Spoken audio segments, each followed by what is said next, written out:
Amigos, quase todas as casas de evangélicos costuma-se deixar a Bíblia sobre a mesa aberta no Salmo 91.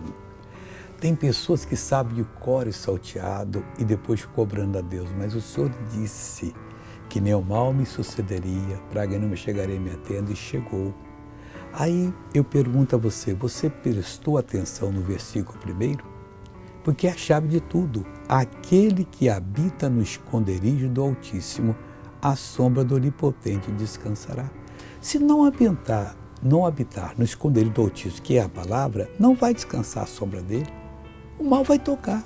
As promessas não têm mais valor para você. Mas na hora que você pega isso aqui, crê, meu irmão, Deus entra em ação, Deus faz o que prometeu e é o que Ele quer fazer para você agora. Vamos começar a habitar em Deus. Deus, eu quero habitar no teu esconderijo para que eu possa, à sombra do Senhor Onipotente, descansar. Aí Deus vai lhe ajudar. Veja essa pessoa que foi abençoada. Eu já volto. Ela tinha uma dor no joelho há 40 anos. 40 E anos? hoje chegou toda dura, toda dolorida, todos os tendões. E agora, veja só. Mexa, vó, mexa. Estou bem. Caminhe livre agora, caminhe livre. Ela agora está livre, irmãos. Venha aqui, irmã. Como a senhora caminhava antes da oração? Era um pouco assim.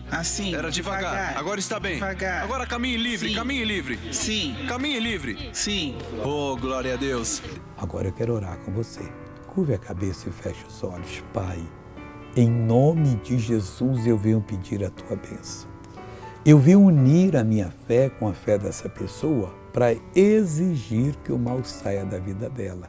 E vai sair agora.